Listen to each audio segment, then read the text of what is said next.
Welcome back to the Fuel Your Legacy podcast. Each week, we expose the faulty foundational mindsets of the past and rebuild a newer, stronger foundation essential in creating your meaningful legacy. We've got a lot of work to do, so let's get started. As much as you like this podcast, I'm certain that you're going to love the book that I just released on Amazon, Fuel Your Legacy, The 9 Pillars to Build a Meaningful Legacy. I wrote this to share with you the experiences that I had while I was identifying my identity, how I began to create my meaningful legacy, and how you can create yours. You're going to find this book on Kindle, Amazon, and as always on my website, samknickerbocker.com. Welcome back to the Fuel Your Legacy show, and today we have another great guest. This guy has been a friend of mine for, 2 years maybe? Has it been that long? 2 years? I have no idea. I don't know. It feels like I was born yesterday. I feel like it's been 2 years. It could be shorter or longer than that. We met on social media, reached out to him about some financial products that I offer. And he's like, yeah, hook me up. Let's get it done. So I helped him. But after I helped him as a client, honestly, I got to know a little bit more about what he does, how he helps his clients. And then I started seeing, when I first met him, he was more in a sales position ish. He can correct me if I'm wrong on any of this, but that's what I believe he was doing primarily. But then over the last few months, he started having his clients post some of the transformations they're receiving. And ever since I met him, I liked his personality. I liked the way he interacts with the world, I liked the way he talks. I remember, I still think about this a lot. One call I was on with him, I had said something maybe not so nice about the company we were working with, like, hey, got to get their act in order, basically, because they were getting things screwed up. And he said, hey, it's all good. Let's just talk nice about it. I was like, oh man, good. I'm glad that he was there to remind me, to stay positive. Sometimes it's so easy to get stuck in the weeds sometimes. And he was there just like, it's just who he is, his energy and his view on life, so powerful. And then seeing some of his clients' results about being able to change their mindset and get health back, get mobility back, get freedom back in their life by just changing the way that they think. I called him and I was like, look, I want you to come speak at some masterminds with me. I want you to attend. And I want you to be on the podcast so we can share this type of information with more people. So John Schuette is his name. He was out in Florida. I'm trying to convince him to live in Arizona, but right now he's bunking up in Utah, which is good. Utah. Yeah. But yeah, cool. So thanks, John, for showing up. We were talking off air about how he gets around up here. So he's just about to launch into the story of what happened to his car in New Mexico. And this would be a good introduction to who he is and how he thinks. Yeah, this will be interesting. Because one thing that I do that almost every person I've ever talked to tells me not to do is like share shit that goes wrong in your life with your own clients. But the reason why I do is because normally people freak out and I don't. That's just kind of like the whole insurance thing. The guy was like, hey, Sam, sell me insurance. He's like, okay, I guess I should sell you some insurance. And whenever I was driving up here, so I got let go from a sales position I had on we sold Mindset. And since being on that team, I've done 4,000 hours plus mental work. And I decided, I have a mentor that I'm going to see, and we're doing a road trip instead of flying for some reason. Well, because it's more fun, honestly. One of the things that, little teeny tiny tidbit, I could drive 10 hours without stopping. I've never been able to do that in my life. I would always fall asleep after 2 or 3 hours. And I used to travel for work. Whenever I sold tools in people's homes, I'd go in and I'd have to travel.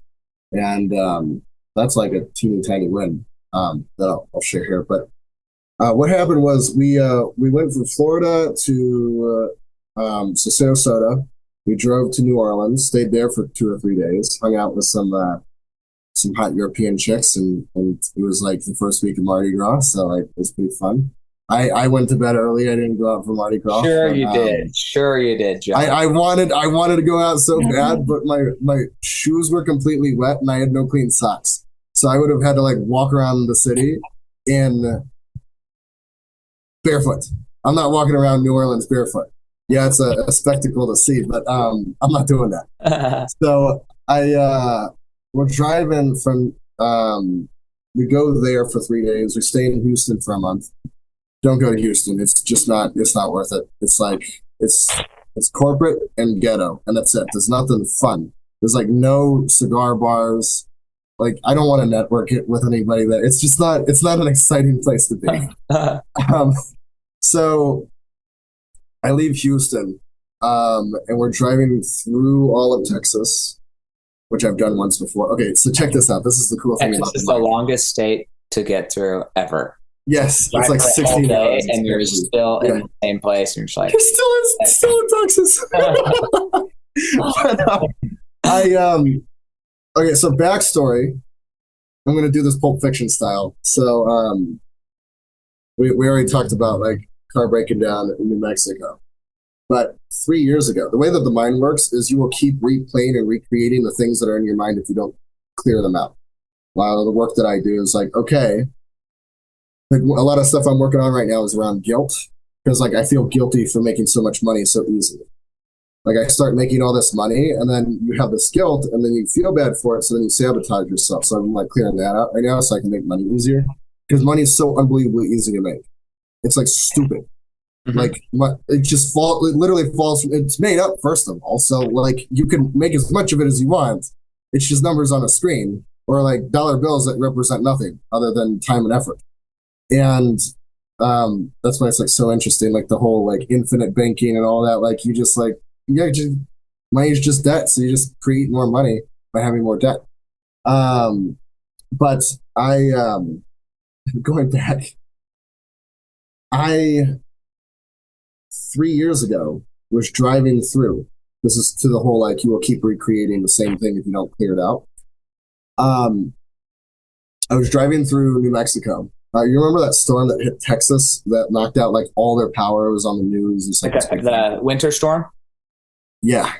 Where like they'd never been hit so hard and for some reason like they couldn't get their power back on. So I was driving through that in a front wheel drive 2013 Hyundai Sonata. So that's my car. Not a super exciting car.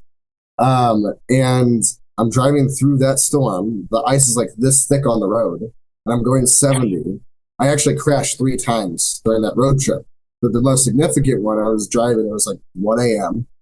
This is 3 years ago, right? So I spin off of the road, and then my car's flying backwards, 70 miles an hour off the road into the ditch, and I like take out a tree with the back of my car. I can show you where my bumper's still missing because I've been working for the past 3 years. I haven't even gone to fix my car yet.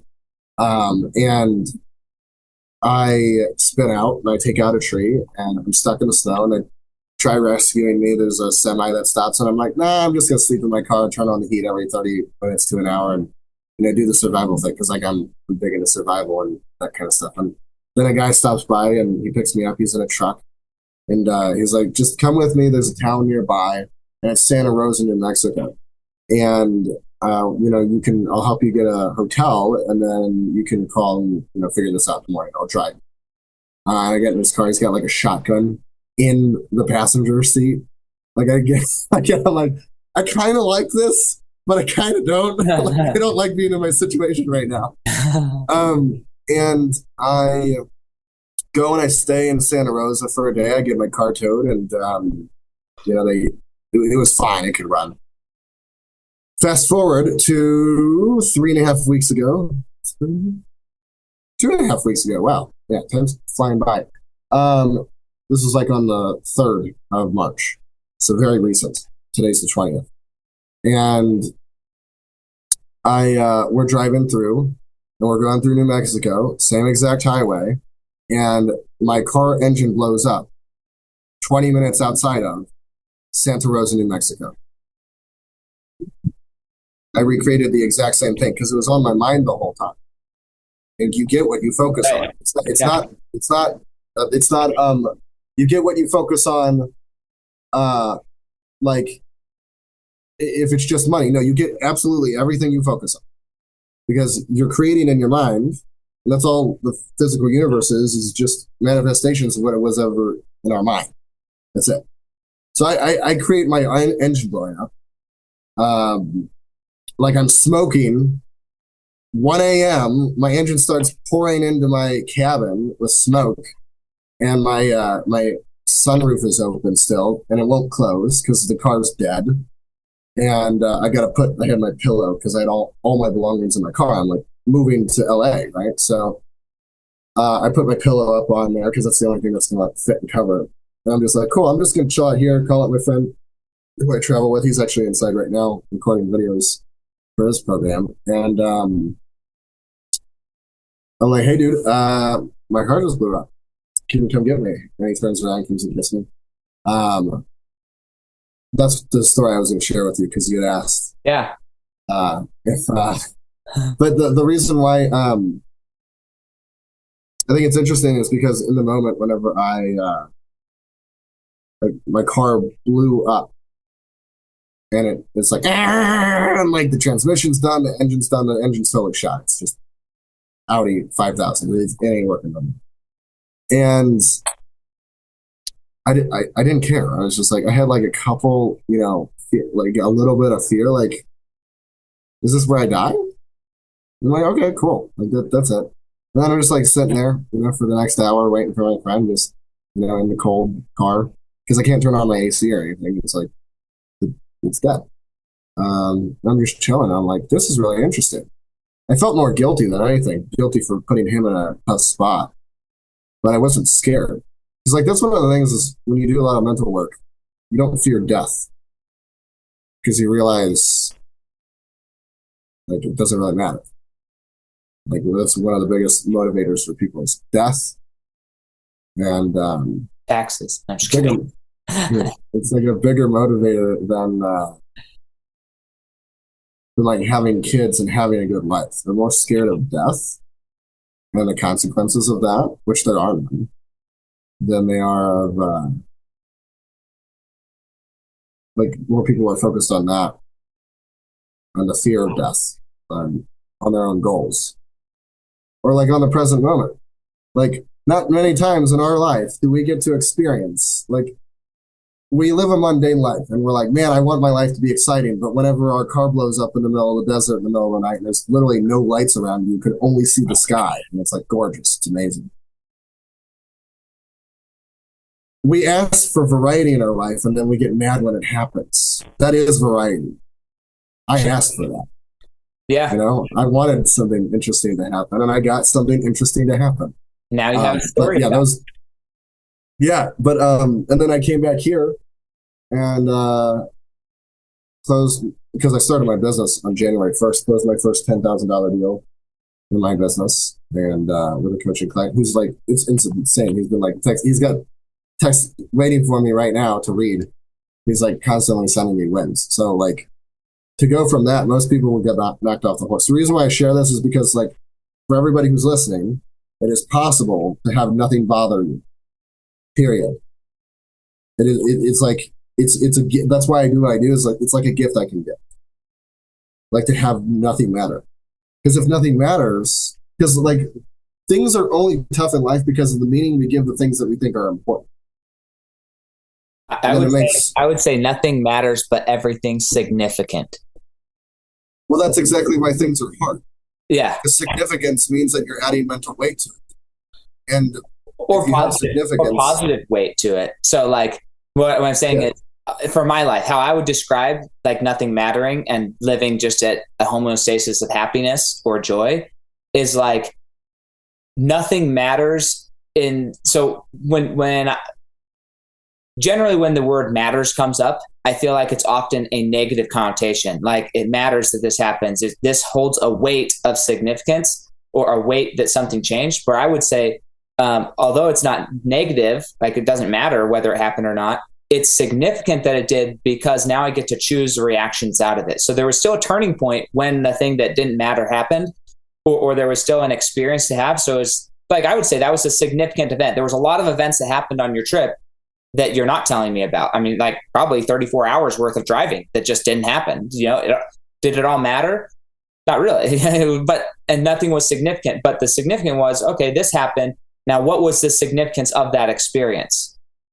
Right? What did it signify? What did it foretell, or what was that experience like? So for me, I would say living a life for me is nothing matters, as in I'm not placing blame or shame or guilt towards anything. Nothing matters from that perspective. Whatever happens, happened already, or is going to happen. But what's the significance? What does it signify, or what does it signal for me in my life? So significance for me, I guess, is a variation of the word signal. So what does that experience signal for you in your life? What's the flag? Well, shoot, I created this. Did I mean to create this? Interesting. It's not good or bad. It's just like fascinating. That's an interesting way. Because a funny story about a car, and then I'll let you finish your statement. I promise, John. Oh no, I don't. I want to get this because it's so funny. So about 2017-ish, I was driving in Orem, Utah, and my buddy had just gotten this new Honda Civic, the STI, whatever, like the performance racing one. And I was like, oh, that's cool. I like it. But my wife doesn't drive stick. And so I really just want I want the same body of this car, but I want it to be a sedan automatic. But I still had my old Honda Civic from 2005 Honda Civic that ran just fine. Everything was wonderful with it. Nothing wrong with it. Running great. And I'd had it for, I don't know, a number of years. But I was thinking all the time about this other car. It's like, man, I want a new car. But this one's good enough. I want that, but I have what I have already, and I don't need it. In my mind, I didn't need it. Well, I'm driving down the road, and I see a police officer in Utah. If you haven't learned this, I don't know if they pull people over in Florida a lot, but in Utah, it's like their national holiday or just like pastime. Police officers just pulling people over and giving them tickets. They love it. And there's way too many police per capita in this state. Anyways, so I'm speeding because I speed often, and I'm like, oh crap. So I'm looking in the whole thing is just so ironic. So I'm looking in my rear view mirror to see if the police officer is going to pull out after me. And while I'm focused on my tiny rear view mirror, I end up rear-ending this Toyota Tacoma with a trailer hitch on it. It doesn't damage their car at all, but it totaled my car. Did not change their car at all, but totaled my car. I still drove away and drove it home. But what's funny is after we got out, made sure everybody was safe, and I start driving home. By the way, the police turned to the other direction. So it's like all the things we're up making. That's what's so funny about it. Yeah. So I get on the phone with my wife, and I'm like, babe, we're going to get a new car. So excited.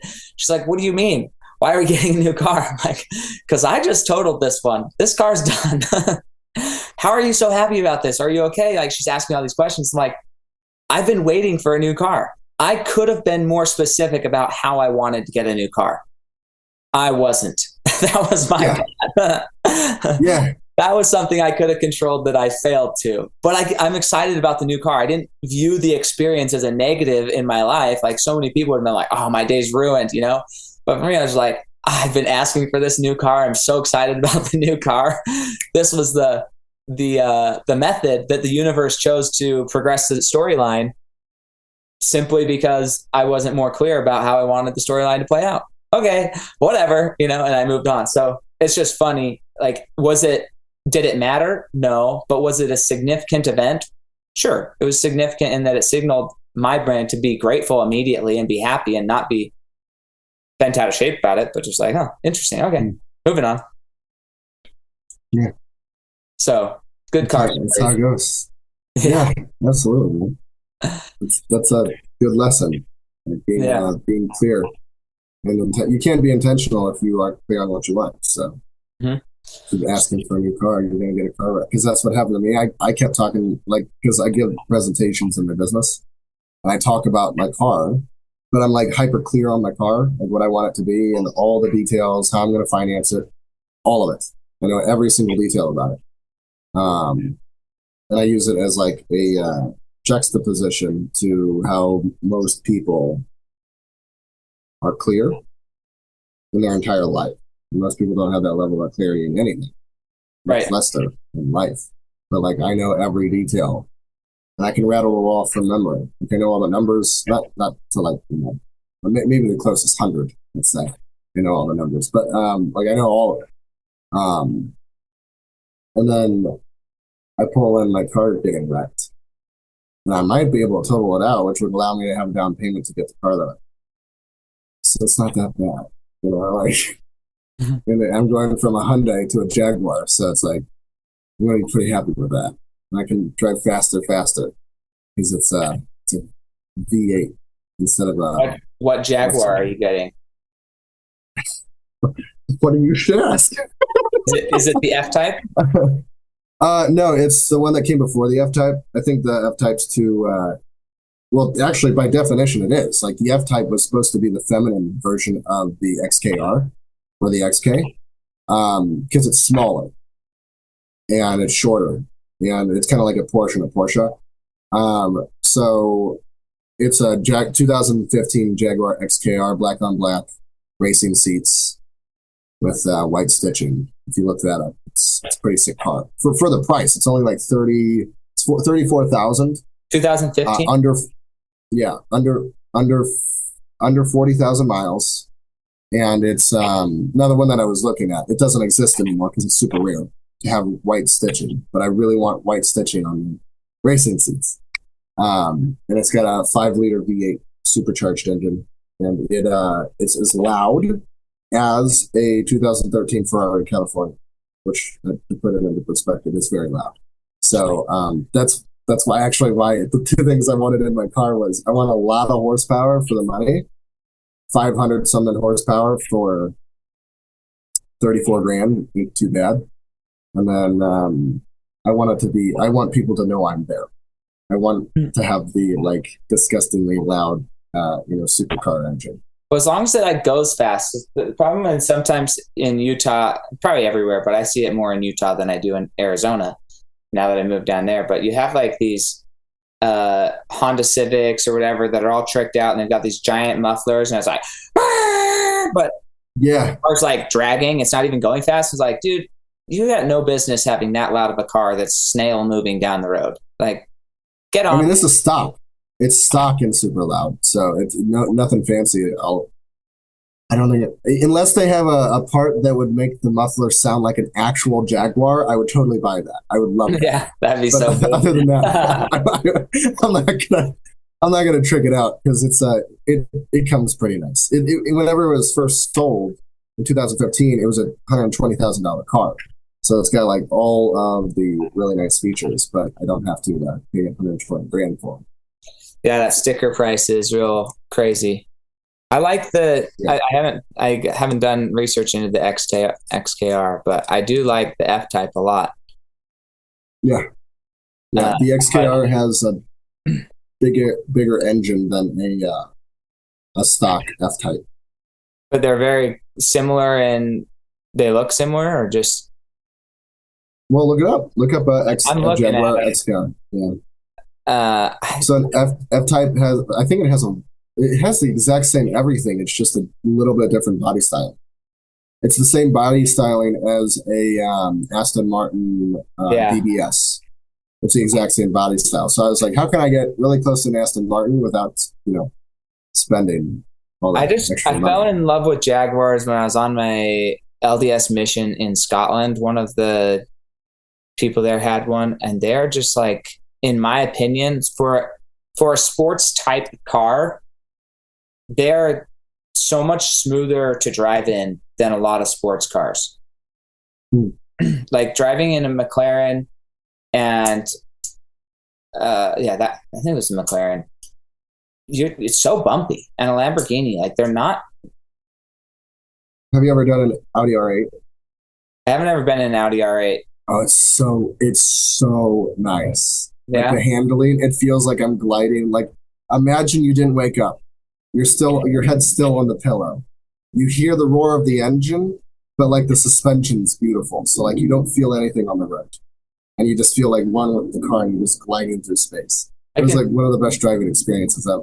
I can imagine that because I mean, like, I've never been in an Audi R8, but my friend who has like an Audi Q5, like that sucker, I was shocked when I was in it. I was like, she was driving way faster than I would have felt comfortable driving on some of the turns, but it handled well. Like it was like, it just like hugged the curves like nothing. I was like, this is insane that if I was in my car, I would have to hit the brakes. I'd have to slow down through this. But in this, it doesn't even feel like you're on a turn.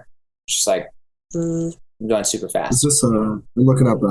Okay. So she had a SUV and she was going fast. Yeah. Okay. We were going like, 90, 100 on a straightaway with this.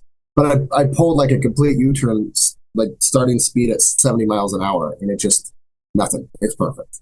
It was so smooth. That's crazy. And it's got I think it's got a V10. It's the same engine that they used to put in Ferraris before they did the silly little turn every car into an electric car and have no vroom anymore. So it's loud, it's beautiful, it's amazing. But yeah, that's cool. So that's your car, and when do you get it? The Jaguar, I will be getting that. My main focus right now is cash, and I want to finance it through my life insurance. So I'll be putting a bunch of cash. I need $42,000 in my life insurance to finance it. So that's my main goal, is just like get my cash up in the business, and then I'll get that. Because I also have to buy it twice. It's $1,450 a month, including $600 a month paid to my insurance loan. So if I buy it twice, that means I have to have an extra $1,450 that I'm putting towards other things, other investments, which could be more insurance or whatever it is. Sure, figure that out. I'm more into investing into cars and art because I understand them. And I also think it's kind of cool that I can put like $20 million into a piece of art. Like it holds value. It goes up by 12% every year. The art market does. It's not connected to anything. Right. So it's completely arbitrary. It's just made up. So it's really interesting. But did I tell you about that art deal I kind of have working in the? Okay. No, go for it. I don't want to like completely take over the podcast. No, John, this is why I wanted to have you on, because I think that more people. I have a lot of random people on this show, just from different backgrounds, and the conversations are wildly different. I don't have what I would consider a lot of dreamers that believe their dreams are just like a methodical step away from them. Does that make sense? Okay, well, so like, I'll give you what I love about what you're sharing and the way you're sharing is like, yeah, it's not like if it's going to happen, here's my plan. And it's stuff that most people dream of and they think that could never be me. But you can go from driving your Hyundai Sonata or whatever it is, and in a few years, have whatever thing you want. And it's just a methodical, like, can you change your mind to believe it's possible? And so many people struggle with That's literally it. That's literally it.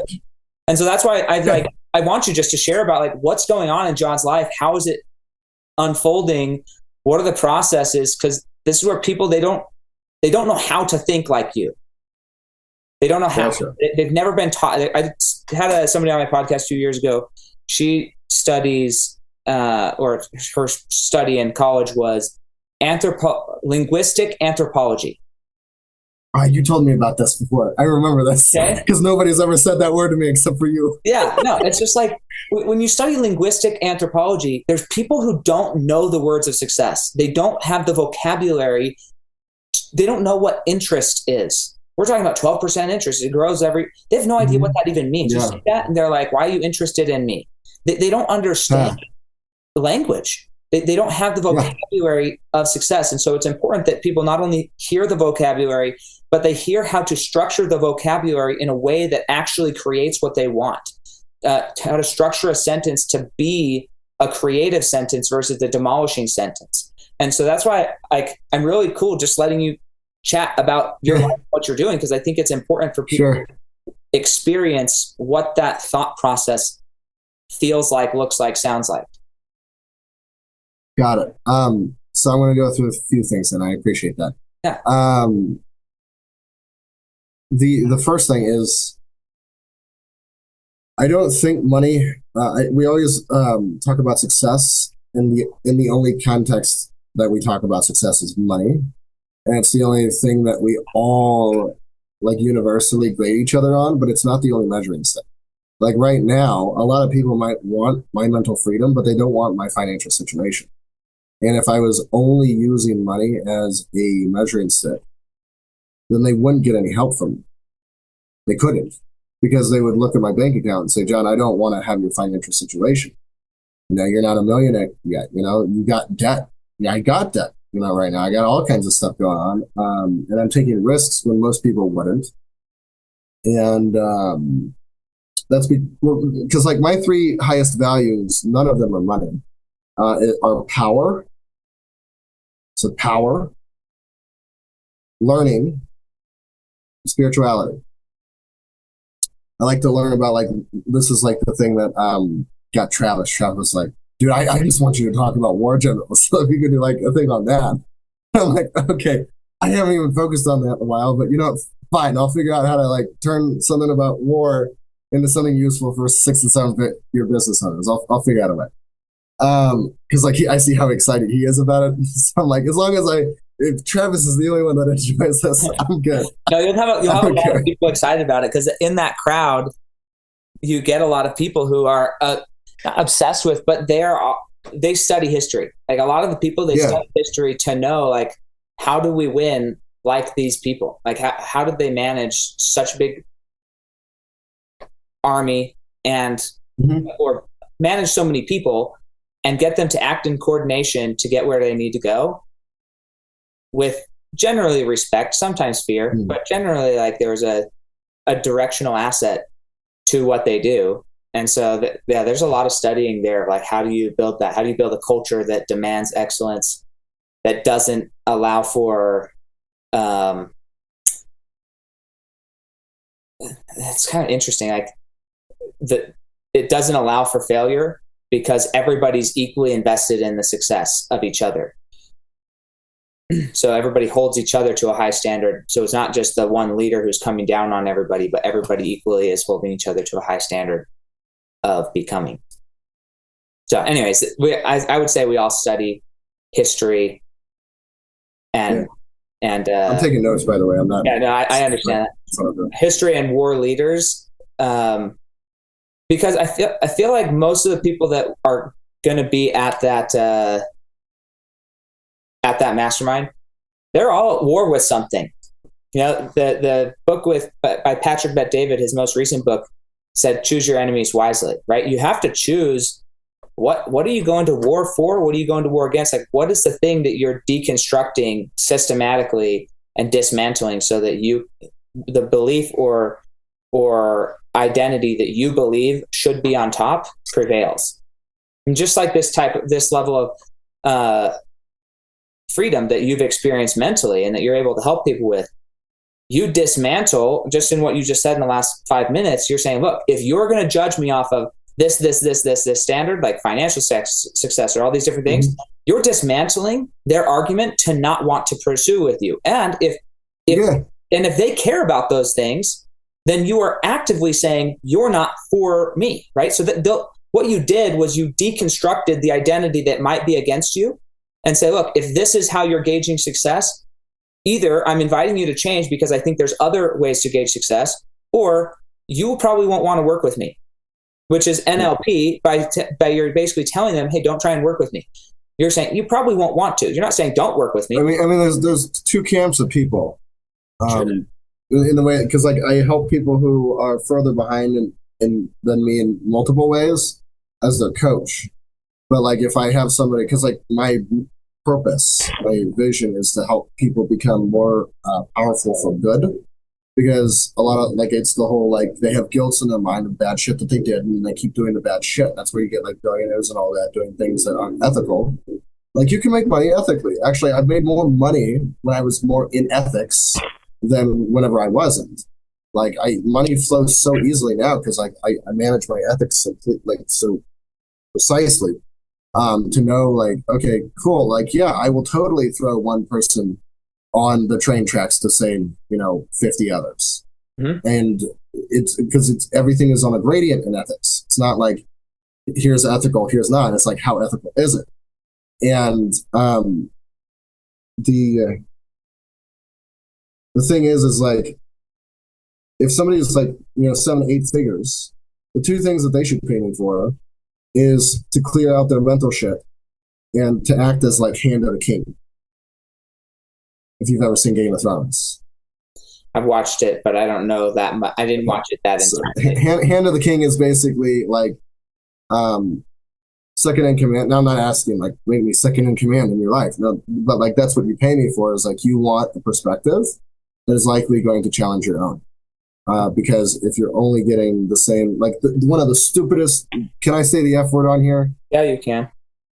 I mean, go for it.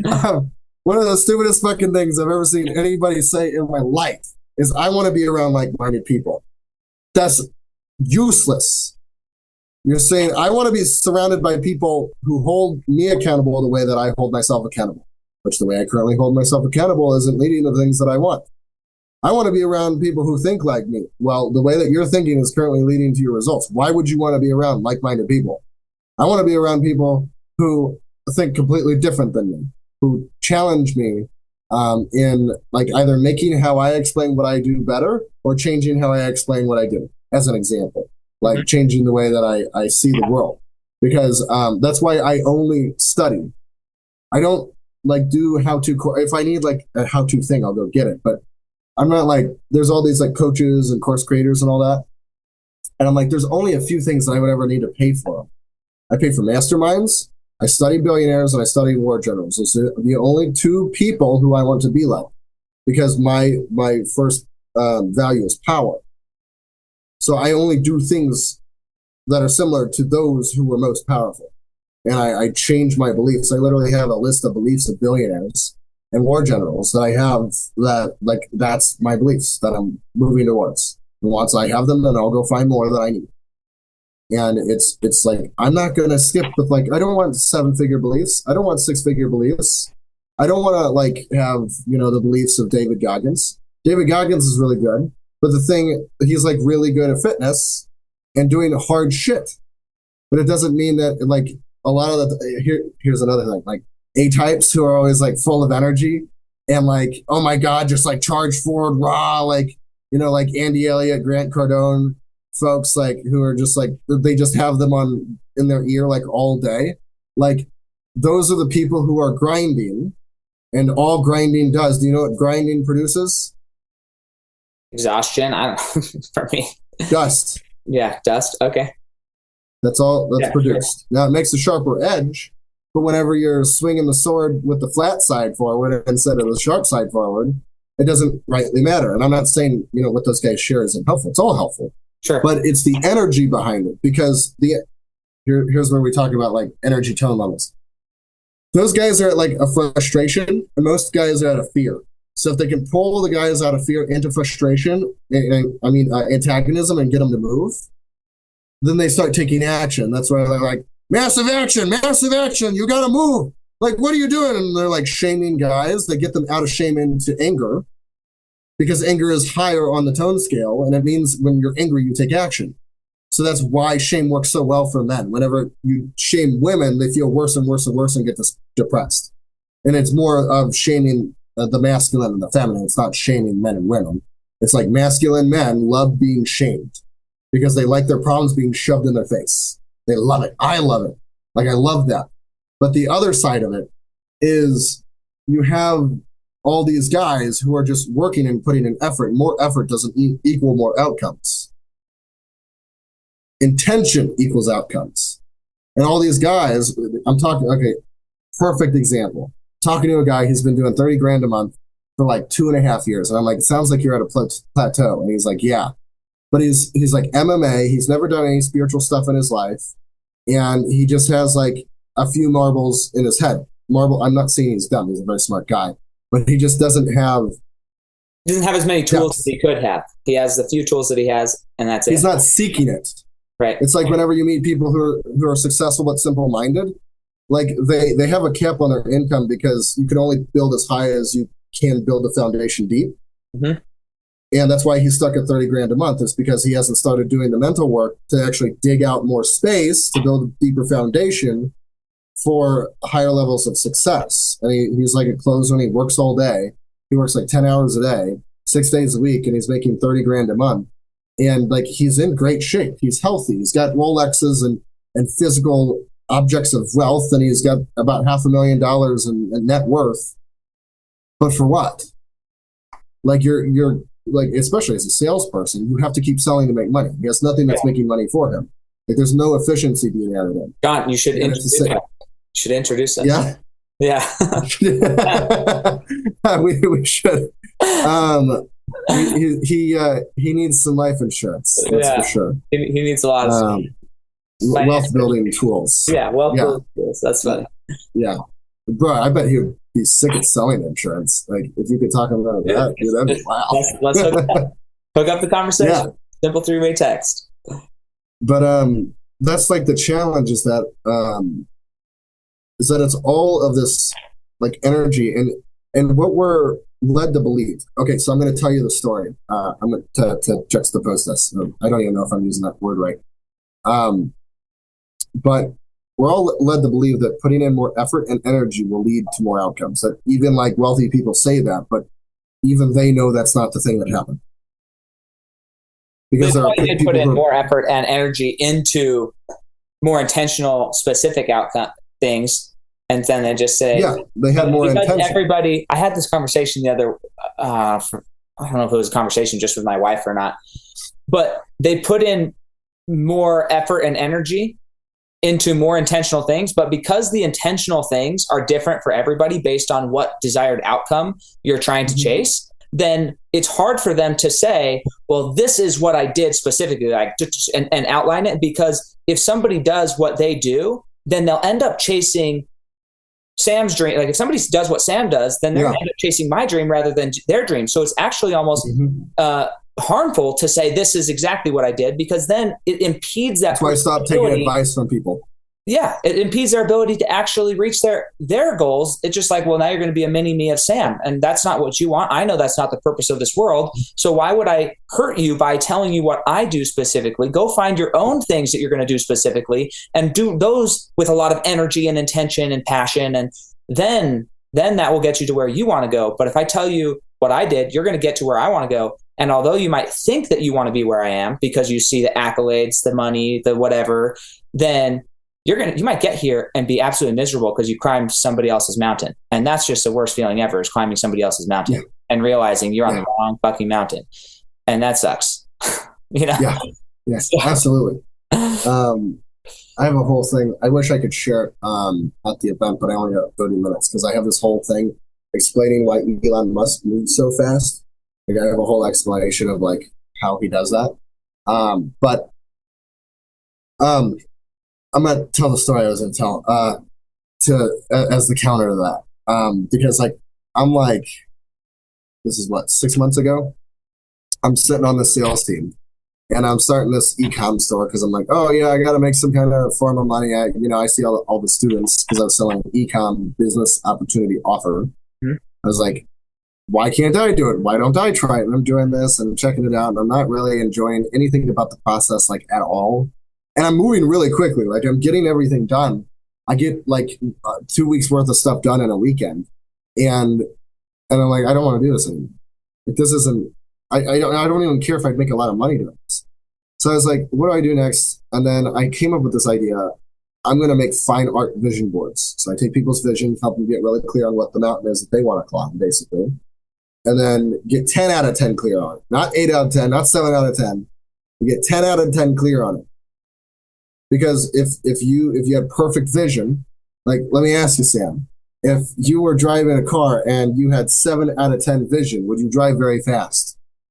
Probably not. Well, I don't know. I'm pretty dumb, but probably not. Okay, but if you were I understand. 10 out of 10. Yeah, 10 out of 10. If you were 10 out of 10 on your vision, how fast would you drive? Fast as I could safely. Exactly, and that's why people procrastinate and hold themselves back. It's not because of anything other than a lack of clarity. Because if they could see the path, and it's like the whole, what's his name? the guy who runs RSD, Real Social Dynamics.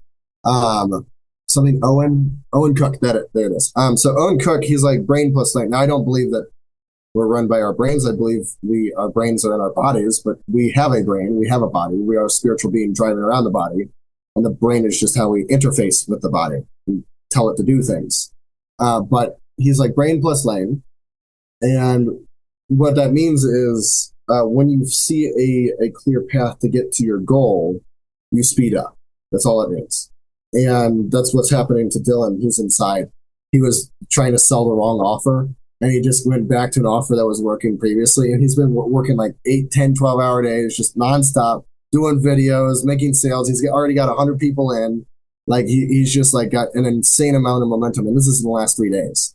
And let's rewind. This is before I was outside of the sales position. I'm about to leave, and I'm like, let's do these fine art vision boards for people, get people really clear on their goals so they can move fast. Brain plus lane, all that jazz. And what was really interesting is I have a lot of mentors and friends, and my friends and my mentor who does $60 million a year in e-commerce, he got there just by doing vision boards. He's done a vision board for every single one of his goals of everything being true. So I'm like, okay, cool. Everybody who says they did one and actually meant to do it and had the intention to do the things, they say these exact words. Everything on my vision board, 100% of everything on my vision board came true. And I'm like, holy shit. So now what if it was a piece of fine art that was really badass that depicted your whole life? Now that's a bigger thing that takes a lot more time. That's like a 3-year project where I work with a client. We have to do a bunch of mental work together. But like, what if you could have 10 out of 10 clarity in your vision board instead of it being like just these cutout pictures? Because that's not what life looks like. Right. Like what if you had 10 out of 10 clarity on everything? So I'm like, I'm going to do that. And then my other friend, mentor, whatever you want to call him, he does multiple 8 figures in e-com.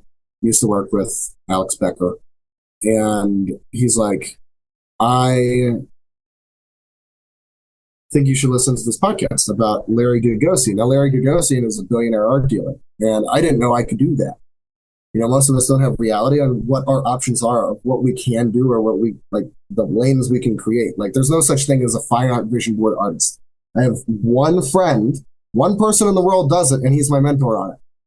And he's basically handing the baton to me to do it.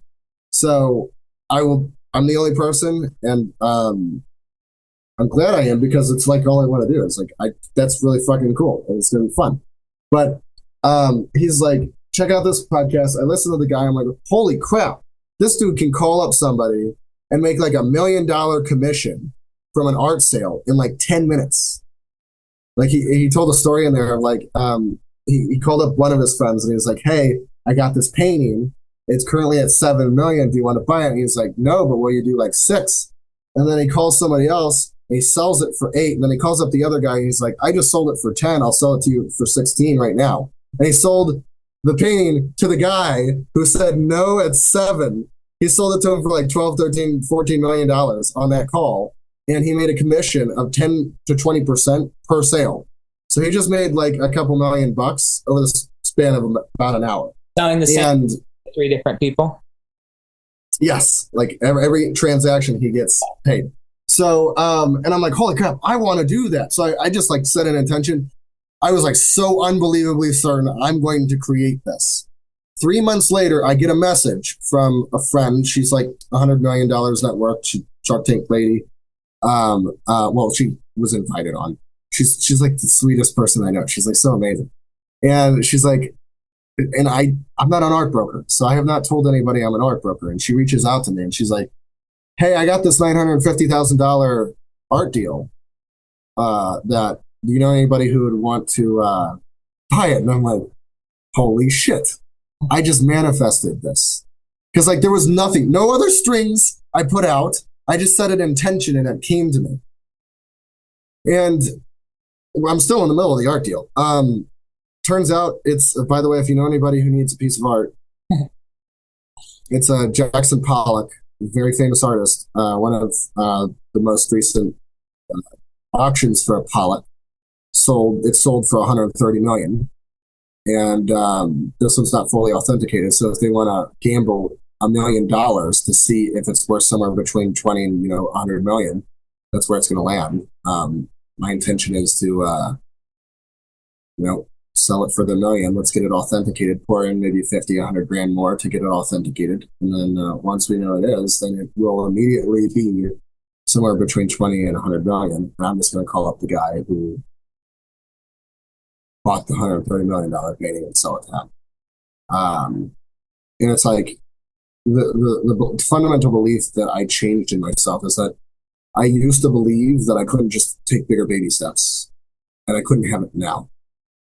And that's a belief that's sold to us. Because we do need to take baby steps. The idea isn't to go like this forever. You just go straight up and to the right, like J curve for life. No, it's just that maybe you have a J curve now that lands you to taking much larger baby steps, because most baby steps are like this big, right? And they're these little tiny steps. Why can't we just go like this from the get-go and just increase the size of the step so we don't have to increase the speed at which we're moving?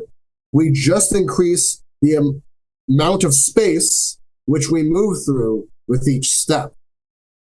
And whenever we do that, that's like the work that I do with people. It's like, how do we it's not faster. It's how do we increase it by an order of magnitude through strategy? Because my thing's strategy. If you've ever played video games, all I did as a kid was I played strategy games. I played war games, but I didn't play Call of Duty because I was really bad at it.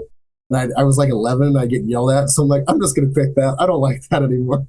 So I just play Age of Empires and Total War, things like that. I just care about playing a really, really big game. That's the only thing that excites me. That's why power is one of my values. It's the only thing that excites me. It's how do I bite off more than I can chew, and then I get a stronger jaw instead of cutting it into smaller pieces, right? Because most people try and cut it into smaller pieces, and that's because their beingness, their soul, their spirit can't handle it. They're like, this is too much. This is too far, too fast. I got to give up this opportunity. It's kind of like the speaking gig.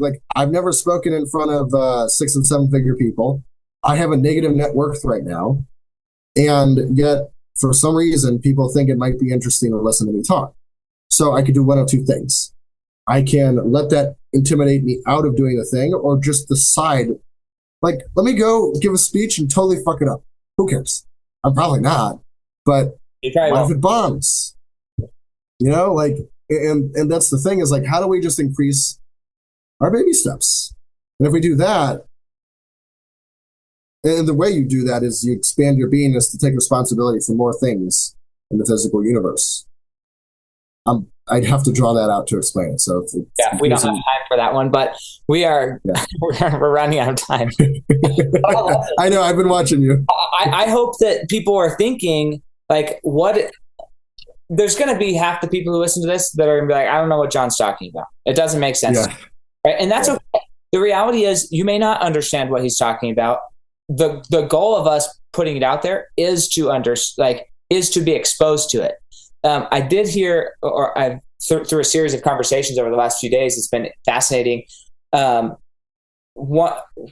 individual I met with, there's this concept of being enlightened, right? So once you experience further enlightened truth in life, then the question is, what is your obligation, moral or internal obligation, to share that with other people, right? If you see people who aren't enlightened, then, and you are enlightened, oftentimes you have this internal desire to just help people get enlightened. When you go to a really good restaurant and it tastes really good and it's the best restaurant you've ever been to, the natural thing is to want to share it with people. When you try something amazing, you want to share it with other people. Well, same thing when your mind gets expanded, you're like, oh my gosh, I didn't realize there was all of this. Yeah. Did you guys know about this? And you almost start not second guessing. You're absolutely certain about your circumstances, but you start to Did you guys know this? Did you know? Checking for verification, because you're like, is this really how it works? Am I insane? Am I going crazy? But no, I know I'm not going crazy because this works for me and it happens every time. And so I know it's not me, but why if this is really how it works, why doesn't everybody know about this? This is incredible. Well, then the question is, do you choose to share that with somebody else?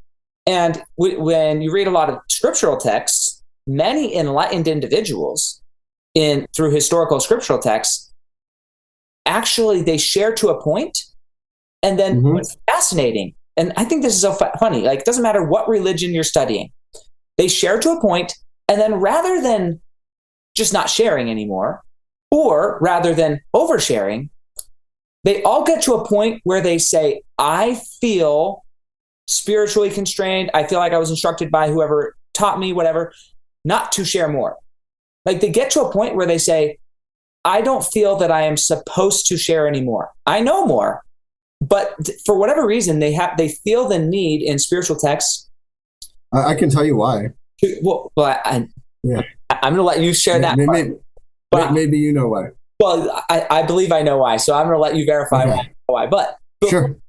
What's fascinating is, why do they say, like, what's the reason for being very pronounced, sometimes whole chapters in these segments where they're revealing, they're prophesying all this, and then all of a sudden they come to I'm not supposed to say anymore, lips tie. Okay, it's almost like they got slapped upside the head by the God saying, hey, stop it. People need to discover. You can't tell some people some things. You have to allow them to discover. So anyways, I'm curious why for you, why do you believe it's that you shouldn't share? If just because you've been enlightened doesn't mean it's your job to go and force enlightenment onto other people. I don't think you can force enlightenment, no matter how hard you try. There's a concept in spirituality called going too far too fast, where like I've almost done this, where like, because I've gotten people so blown out that they've been able to like leave their body and like hang out as a spirit instead of as a body, because you're not a body. And I remember doing this with a girl. She had never had like an experience like this, and she was like having a really bad time. And I showed her like how like where all of her bad time came from, and then I just kept going, and I just kept like laying everything I could because I wanted to see how far I could take her. But like the thing is, if you pull someone up really high, but their chronic tone is down here, then they're going to come down really, really hard. And because like, yeah, you can sit and teach people, but like I've done 4,000 hours of this, and I'm nowhere near close. I got 3 more years to go through everything to be at the point of actual enlightenment, which is, enlightenment is realizing you're God. That's what that is. Like, that's what that means. And I want to highlight that. So realizing God is, some people say realizing as a mental cognition state, but there's a difference between, like in taxes, just feeling it. Money on paper. Well, just because you have money on paper, you have income, you have realized income. Realized income is money that's actually claimed and taken.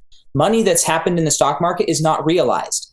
So realized growth only is realized when you've turned your fictitious money that grew in the stock market into cash and you went and spent it. So when you realize you're God, it's not the recognition that you could be a God or that you were designed to be a God. That's a step. But you are only realized as a God when you choose to bring that spiritual that's real to you into reality. That's the realization of God, not or that in Christ's sense, like in Christian worlds, they call it the condensation of God. It's when we actually take godhood and put it into practice, not just that we could be a God. Everybody could be a God. Let's all accept that. Oh yeah, I could be a God. When I die, I'll become a God. No, you won't. If you didn't practice it, if you didn't realize it here, you're not going to be anything other than who you are today later. Good for you. Anyways. That way. Oh, wow. So, we're going to go down a whole ass rabbit hole that we don't have time for. So no, we don't have time for it. But we can have another conversation. I freaking love this stuff. After trying to have the call with you, he called me. He's like, dude, I know why you and John get along so well. I'm still trying to figure out what it is that you guys like about me so much. I'm so like, I was grilling him yesterday, trying to get him to like disqualify me for the event. Like, and I was just like, I don't know. I'm just I trying to see. I can't see your perspective, which is interesting because it's I can't see myself how other people see me, and it's one of the most interesting things whenever you hear people talk about you, especially when you're like, now don't get me wrong. One of the things I'm working on right now is being arrogant. So like I also have like I have to smack that down and get rid of that. But yeah, I appreciate you guys hanging out with me and wanting me to come because I think it's going to be fun either way. And if it's not, who cares? You know, whatever. Yeah, you'll love it. Just the way that you create and think about the world, you're going to be in good company, and that it's interesting. Like being around people that are like you doesn't always mean people that think like you. It's around people who are just as equally eccentric out there and have their own random belief system. Like when I'm looking for people like me, I'm ultimately looking for people that are nothing like me. Like if you're too much like me, then you're not at all, because like crazy as shit. Like most people don't get me when I'm like talking loud at a diner. Everybody looks at me weird. Yeah, like the people like me are people that I'm still trying to figure out, because I'm still trying to figure out me. I'm like, oh, I don't know. I don't believe anything you say past it coming out of my mouth most of the time. I'm like, okay. I actually told my wife this when we were dating, because she's like, well, I did door-to-door sales. And so it was like, I made a profession out of like being certain and sounding certain in my tones. Like I make money sounding like I know what I'm talking about, right? That's how I make money. Why would I ever give up that skill? It's a freaking awesome skill. Which means everything I say, and some of my family members don't like it, that when I say things, I sound certain as if I like know it. And I'm like, yeah, I'm actually questioning everything I say almost all the time because I want to grow. Like, I believe what I just said. I don't know, but like, let's float it out there and see if anybody else believes it. And so when I told my wife, when I was dating her, I was like, look, I'm looking for somebody like to marry that will push back, because I know that when I speak, I sound certain. I also know that 90% of like what's going on inside my head, 90% of what I'm saying, I don't actually know if I believe it. I'm constantly questioning my belief. But if you roll over and just accept what I say as truth because it sounded true, then I don't get to grow. I want to grow. And so I can't be married to somebody who's not going to push back on my belief system, because I want to grow. And if I'm coupling myself with somebody who is too uncertain about life to accept the certain tone, I won't get to grow, and I will feel unfulfilled. That won't be good for me. And so anyways, that was one of the first few conversations I had with my wife, is like, I need you to push back, because I know that what I'm saying, I don't always believe, or I want to, even if I do believe it, I want it to be challenged. I want to know why I believe it. Yeah, that's really good. But that's my takeaway from this, because I don't have a wife, but I've run my relationships much different than that. But the last one that I had, like, she's really good at business. Like, she's my best friend, and like, she's like my ace in the back pocket. She has so many skills now. But it's like, I didn't want that in the beginning, but I can totally see how that's useful. It's like somebody being able to push back, especially if they know what they're talking about. Well, I think another thing that makes that work in our relationship, because I've seen this in other people's relationships, and this might, while you work on being arrogant or whatever that looks like for you, I don't. Yeah. But I think what happens, the degradation of a lot of relationships, is the need to be right. And I'm actually committed to not being right. Like, I don't care about being right. I never, even in arguments, or if you want to call that conversations with my wife, neither of us are seeking to be right or be justified in our feelings. Neither of us are. All we care about is kind of like what you said, like the vision board. Hey, what are we trying to create? Yeah. Does this help us? Like, I don't care about who's right. I care about what's going to help us get to where we want to go. I'll be wrong. You can slander me. You can say everything. Fine. I'll accept all of it. So where do we go from here? Like, that's all that matters. Like, what's the next step? Because where we're at, we're here already. So where do we go? What's the next step? Because it doesn't matter about right. If you think you're right, let's try it out. Let's do your plan for a month and see how we feel in a month. And then if we decide we like my plan better, then we'll go back to my plan until we find something else better. Like, I don't care about being right, as far as like, did we decide on something? Are we acting on it to determine whether we like it and it's getting closer to our goals or not? And if it isn't, then let's ditch it. Let's just ditch that belief and go on to a new belief. But it's all about chasing, as you say, like, the realization of becoming God. Like, how do we become? For me, you say power. I don't know what you mean by power. I'm really curious. For me, it's creation. Like, for me, my highest value is creation. Like, are you intentionally creating? or are you passively being a victim of your surroundings? Like that is my highest value, which is why I vow never to be the same person in 2 years from now, or in a year from now, or in a month from now. Like if I'm the same person in a year from now that you met 2 years ago, or 2 months ago, then I failed. Like I haven't changed at all. What the heck? My whole goal and focus has changed. And if I haven't changed at all, then that sucks for me. That's decent. So I like that. It's well thought. Most people aren't like, one of the challenges I have is a lot of people regurgitate things that they have had, like they consumed in books or videos or from their favorite, guy down the street or YouTuber or whatever. And it makes it really difficult because it sounds like they don't believe what they're saying. It sounds like they're saying it because they hope one day they'll believe it. But I feel that you believe what you're saying right now. And that's why I said like decent, because like I don't get to hear that very often when people actually believe what they say. And like it's actually something they feel, something in their being rather than, just like, that's why I'm not like a big fan of like feel things in your body. The thing that matters is your being, because your being is driving the body. Mm-hmm. And I can feel that from you. So like I just want to commend you because like I don't get to feel that from people very often. It feels good. So that's awesome. I'm glad. Hey, we have to cut this off, but we'll see each other on Friday. We do. Up downtown, and I'm excited about that. And yeah, thank you so much, John, for coming on. We can have more of these. You have the link. You can see you want to chat and record a brain dump section of like where we're at. Yeah. I'm all for it, honestly. Totally. We need more people dreaming. We need more people, conscious creators who are focusing on becoming and being. Yeah. I'm all into it. So thank you so much for your time.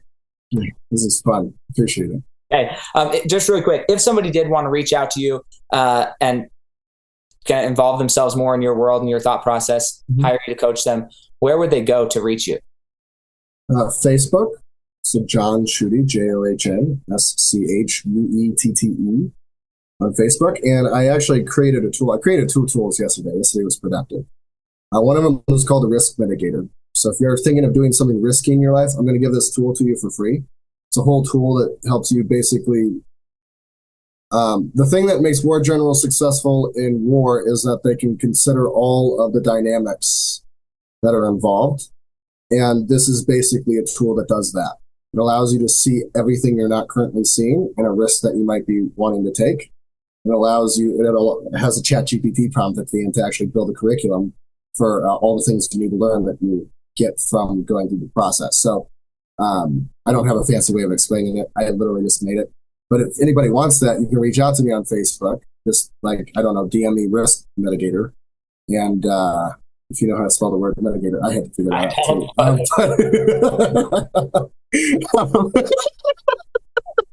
But you can reach out to me there. I got that and other free resources. So you guys can just reach out and I'll just send you whatever I got that I give away for free. And you can check it out.